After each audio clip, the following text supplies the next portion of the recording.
Hello, this is Abby. Dear Abby, this is gonna be a long one. Oh boy. Dear Abbey, how do you tell the difference between a new exciting crush and a rebound? Does it matter? Dear Abby. Dear Abbey. Dear Abby. Welcome to our little corner of the internet. This is the Dear Abby podcast. I hope you stay and hang out with us. See you in a sec. Okay, everybody, welcome back to the first episode of Dear Abby in 2025. We are no longer in the year 2024. I'm super happy to be back. Can't wait for today's episode. Unplug this, Mama Jamma. I wanted to talk about me and what I want to do this year. In all seriousness, welcome back to Dear Abby. Thank you for tuning in again.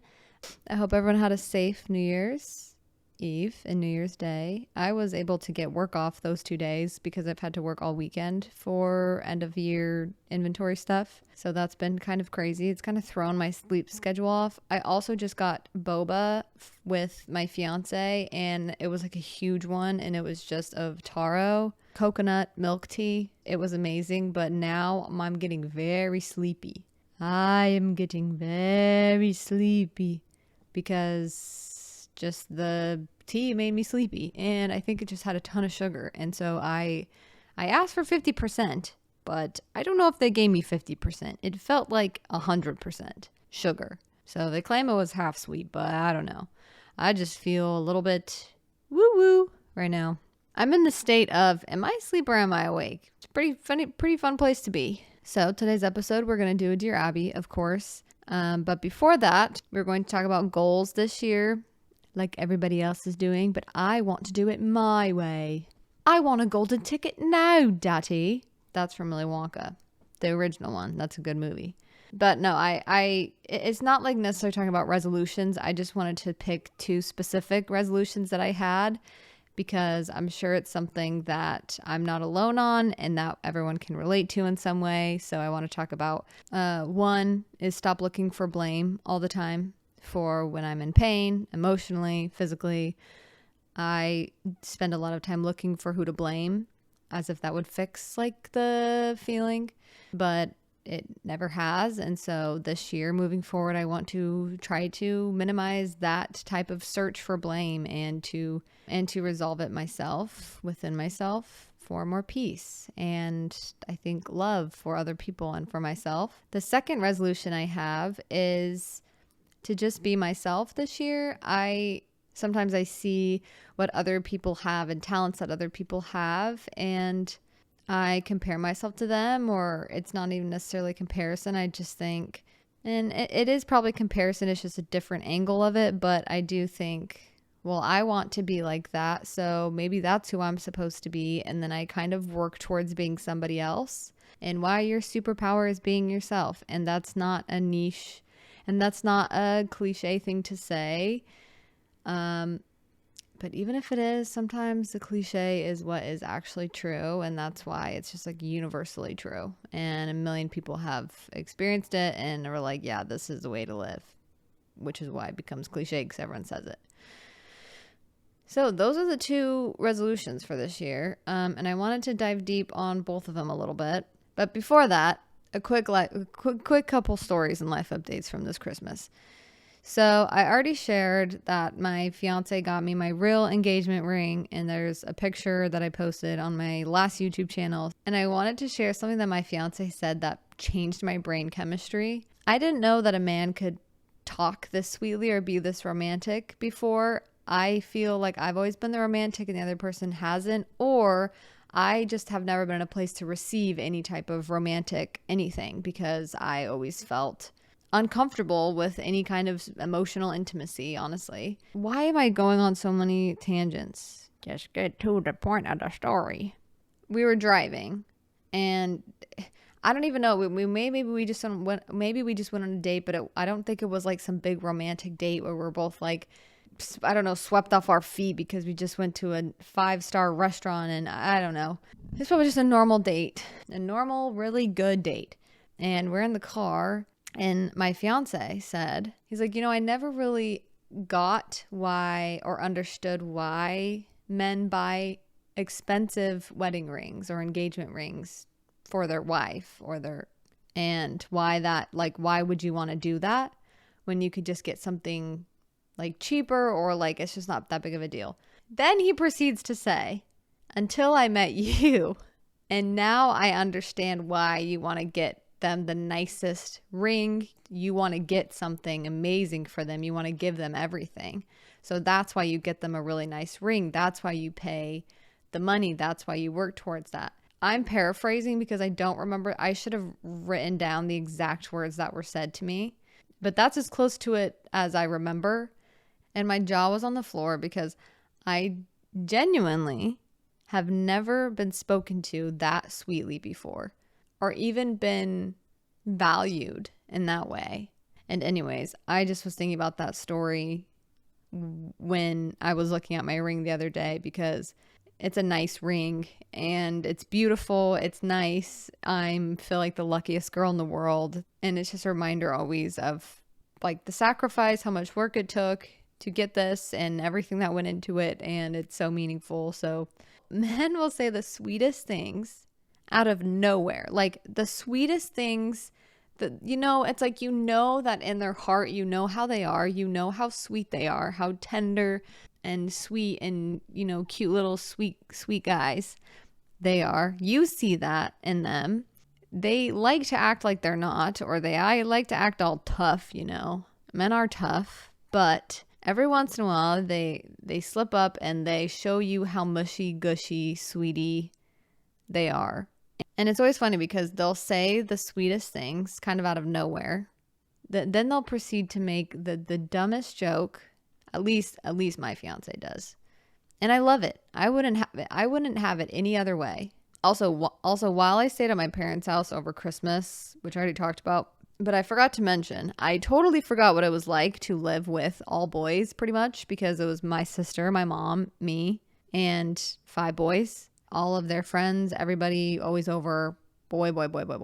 And my brother kept peeing with the door open and also would not put the freaking seat back down. I'm like, dude, you are not a 10-year-old boy.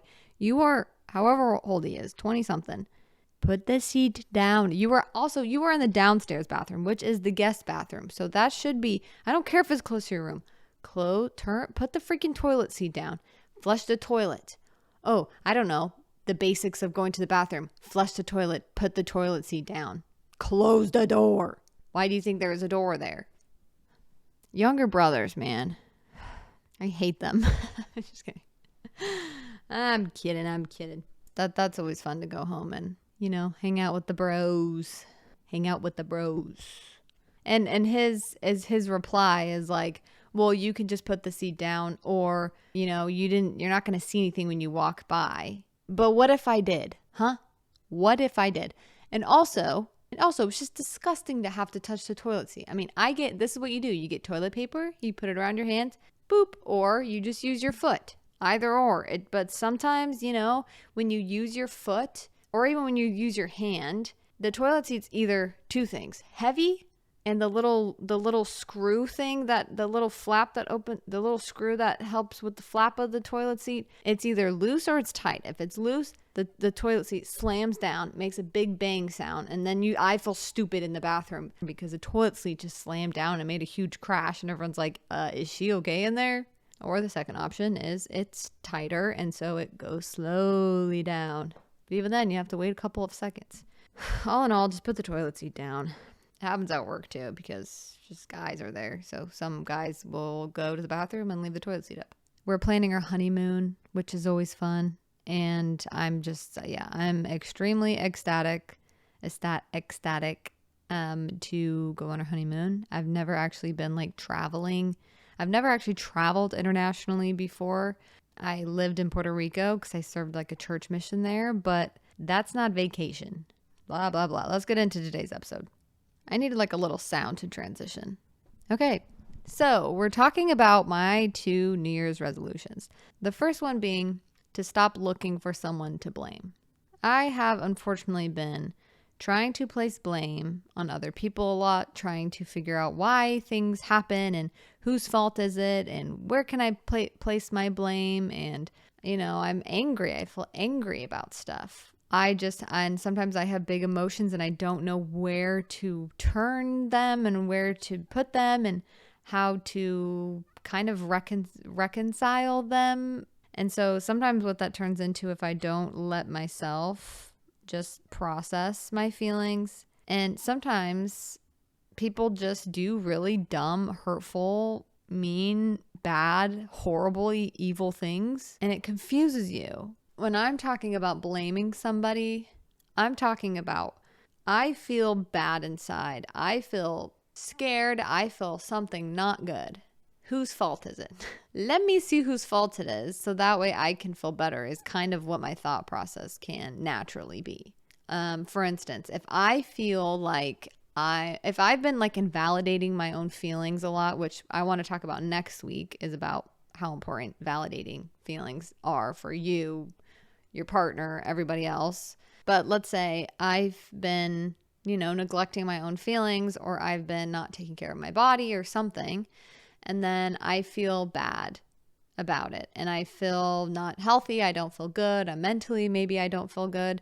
And so the closest person to me, who is my fiance, or maybe my mom, my sister, or somebody, I don't know, who I see all the time, because sometimes you just immediately associate your feelings with whoever's in front of you, like, oh, it's your fault, when sometimes it is the case, but sometimes it's not the case. And it's not fair at all to put all of the blame on whoever's around you.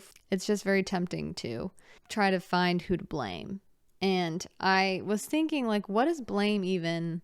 What does that do? What does that mean? Why do we do it? I'm not talking about huge, big things like crimes, That's above my pay grade. I'm talking about little, small, petty stuff, or sometimes bigger stuff like infidelity, or even just a relationship ending, or, an in-law that's so rude. My goal, to be clear, is to just stop always looking for someone to blame for everything. It's not to say we should let everybody off the hook all the time, because there are some things that I do think if somebody really offends you and they're really hurting you, you should tell them, because sometimes people don't know what they're doing. And it's also good for people to know how they affect other people in their life. And like, my life is real and my experience is valid. So it's not okay that, you treat people like this or whatever. And so that's always important to express. But for me, when I start to turn to blaming other people, I think that starts to kind of push me further into bitterness and into more anger and trying to find somebody else to fix everything that's happening internally. And yes, you could so easily say that it is unfair that someone else can do something to you, mess you up in some way, and then now it's your responsibility, and now you have to do all the work.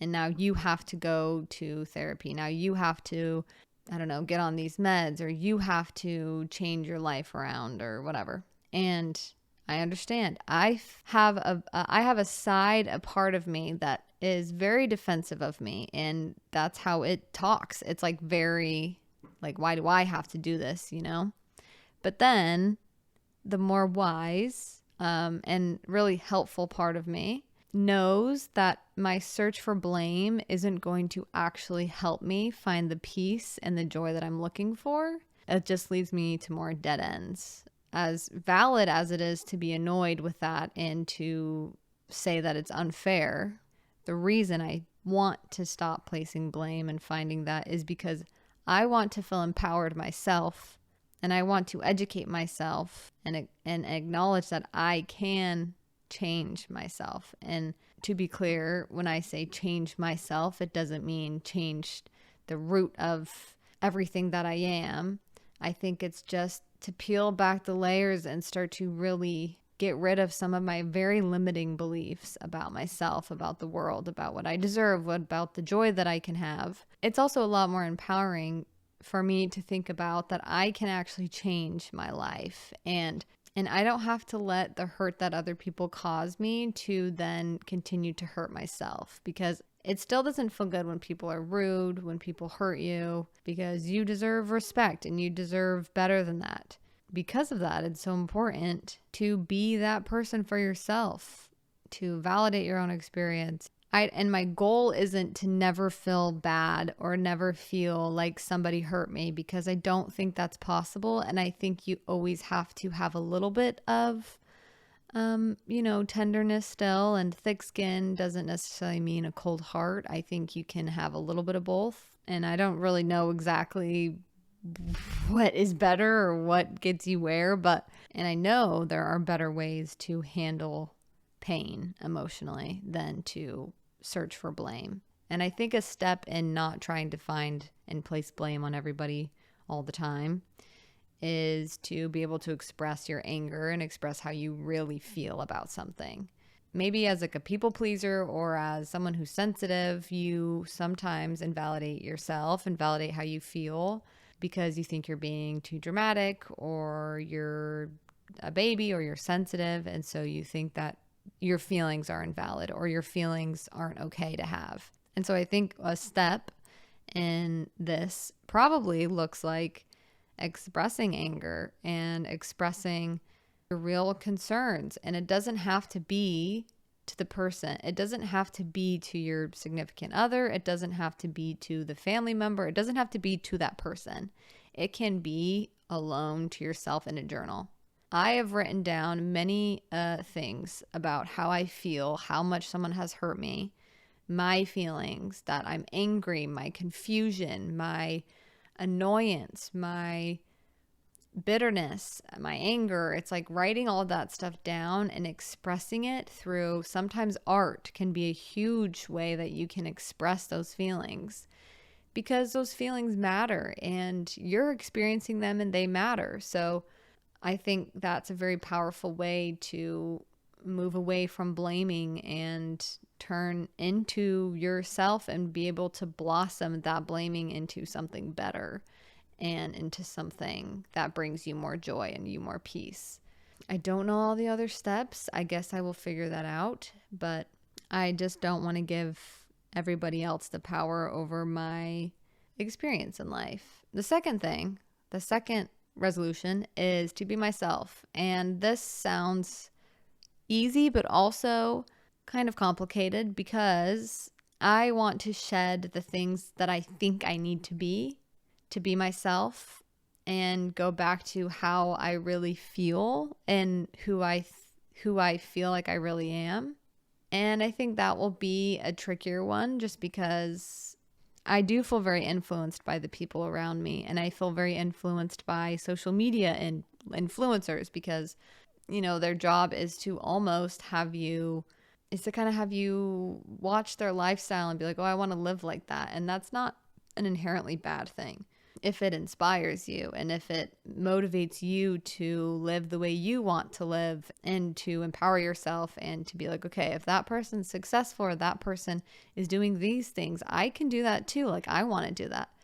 And that's a very powerful, helpful, good tool and good thing to help you stay inspired. But on the opposite side of the coin, sometimes that does turn into loathing somebody else's life, wishing you had their life, their house, their family, their relationship. You wish you had their money. You wish you had their cars, their looks, their beauty, whatever it is. And you start to want to be them and not yourself, because I think what can be very damaging with celebrity influencer culture is that sometimes they build these things to create a persona that they want you to perceive, and that persona is perfect and they're mysterious and they're all of these things that you're like, I think if I was that beautiful, or I think if I had all of that and looked like that or had that personality, then I would feel satisfied and then I would feel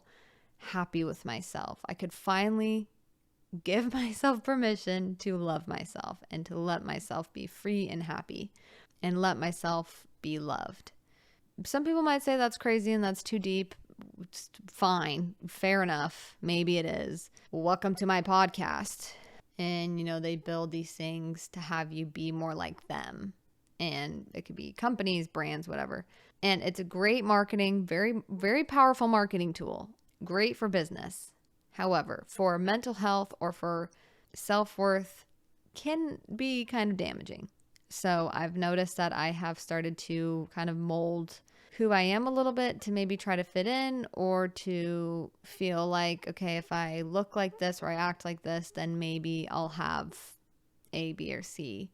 And it's not been bringing me good feelings, and it hasn't been fulfilling me. It hasn't been satisfying my heart in a way. It's just made me feel further from myself, and it's okay to get confused. I do feel in your 20s, it's very confusing to find yourself. Like, what does that mean? What does that mean? Especially when you can create the life that you want. You can become somebody else, and it's good to change things and to let yourself be changed and morph into something better. But I think there's a way to do it that's very authentic to what's really happening within you. And then there's a way that you kind of force it, and you're kind of forcing it into a puzzle, but it's like forcing a piece that doesn't fit into a puzzle and trying to get it in that spot. I think I just need to be more patient with letting that blossom. So this year is going to be me tuning out the noise, which I've already talked about last week a little bit, and focusing on what I feel, what I want. I think it's going to be a good year. I think I'm going to find that self-compassion again this year, and that is my goal. I don't have to fit into one aesthetic or niche or anything to be myself. I can mix it up, and I feel different on different days. So those are my 2 resolutions for 2025. I have to make a vision board. I made one on Pinterest. I don't know. I might just print that one out and hang it up somewhere, or put it in my wallet or my car or on my fridge, and just make it a smaller one this year. And to end on a quote before we do a Dear Abby that I saw on Pinterest. Yes, I love Pinterest quotes, okay? Sue me. It says, I forgive myself for viewing someone's lack of reciprocation as a challenge to convince them of my worth. I don't know who said that, because a lot of these things do not have the author on them. Let's make this a year of forgiving yourself, cutting yourself some slack, forgiving yourself for your wrongdoings or for mistakes that you've made, letting that all go as we are in the new year and to new beginnings. Okay, I'm so excited for you guys to see my wedding stuff. I just feel like I've done so much. I just feel so excited. Hope everything comes together, but we'll see. You never know. All right, we have a brand new submission. It says, Dear Abby, I started listening to your podcast about a week ago and have been listening nonstop. You are so inspiring and relatable, so I thank you for that. I feel embarrassed. Okay, so thank you though, very sweet. Okay, so I am a senior in high school, which I know is a little younger than your average demographic, but I desperately need advice. Ever since I was young, I have severely struggled with anxiety and depression. I have had hobbies and happy things that have gotten me through this, though. Recently, I have found great recovery outside of anxiety and depression, and have found I'm on an uphill journey. As good as this all is, I feel like I do not know myself outside of my mental illnesses. So now that I am through the hardest of it, for so long I found so much comfort in my sadness, which sounds kind of weird. I find that my old hobbies are triggering because those were my distractions during the thick of it. Do you have any advice about being more comfortable with myself in recovery? You sound very intelligent. You sound very self-aware. I'm not just saying that because you gave me a compliment, even though perhaps I am. But I feel like the way you're talking about it, you are very self-aware, which can be nice, but also can be why sometimes it's painful. Sometimes it is helpful to remind yourself that you know some parts of yourself, and you might know who you are at your core, but there's also lots of life to be lived, and we haven't fully discovered ourselves or learned everything there is to learn about ourselves. And what a cool thing that is, because you are amazing and you have so many beautiful discoveries to make about yourself, your strength, your talents, your passions, your love. It's definitely scary and definitely overwhelming when you do start to realize how much a mental illness has taken over your life. At first, it can be really scary or relieving at first, and then it becomes the opposite of whatever it was before sometimes. Sometimes it's just only relieving, and then you're like, oh, cool. I know I like to do this. This is who I am. Cool. It's also, I think, very normal to be comfortable in the sadness, because that's kind of where you had to find comfort for a long time. And you had to find comfort there because maybe you had a mental illness that was keeping you there. So that's what you're used to, and you know how to deal with that. You know how to deal with that feeling of sadness. You know how to deal with maybe depression, even though you might want something more out of life, but that's all you know sometimes. And so there's nothing wrong with you for feeling more comfortable in that area, because that's just what happens when you have a mental illness that was maybe undiagnosed for a long time, or that you've struggled with for a long time. I definitely relate to that specifically, so you're not alone. If I've been too okay or too functional for too long, I'm like, something ain't right. Like, I feel like a robot, and I don't like to feel like a robot. Is that bad? I don't know. Maybe I'm supposed to just be a robot, but I struggle to know exactly who I am, where I am, what I should do, how I should feel. But it sounds like maybe you are someone that thinks a lot, and I would encourage you to kind of let your body lead sometimes. Every once in a while, kind of get used to just letting your intuition or your body or whatever lead. And that might feel like you're walking with your eyes closed, and that can be horrifying. It's also okay to let go of some of those things that you might be holding on to, or that you think you still need to do, or ways that you still think you need to act like. I think this is a very hard thing that I also struggle with. I don't have a definite answer for you. There's nothing wrong with you for feeling like that. I think there's a lot of people that can 100% relate to that experience. When in doubt, just be really kind to yourself. Slow things down. Speak to yourself kindly, like out loud if you have to. If your brain is really loud, or you feel this urge like you have to figure it out now, the best thing to do is to slow down and to sometimes speak out loud to yourself. Kind words. I'm going to be okay. I will figure this out. Or maybe I can't figure this all out right now, but I'm going to try this. I don't know exactly how I feel. I don't know how I want to move forward, but I'm just going to sit here right now and feel this through. Sometimes it feels like a practice to listen to yourself and to be present with yourself. It's definitely a practice. Just because it's new, just because it feels unfamiliar, doesn't mean it's bad, doesn't mean it's scary.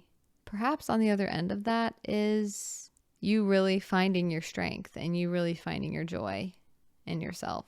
Well, that's going to be it for today's episode. I hope you guys enjoyed today's episode. If you want to support the podcast, you can find me on Spotify, Apple Podcasts, YouTube. You can leave a comment, a rating, review. You can also subscribe on YouTube. If you really want to support the podcast, you can post on your story on Instagram, or repost something that I post, comment on stuff. I don't know if you wanted to support, but I hope everybody has a great first week of 2025. New beginnings. Have a good weekend. Love you. Bye. 우회전 taking a ride to journey. 눈치 보면서 들어가야 할 때 찾아. 나머진 바빠. 개설레임 바꾸는 사람들.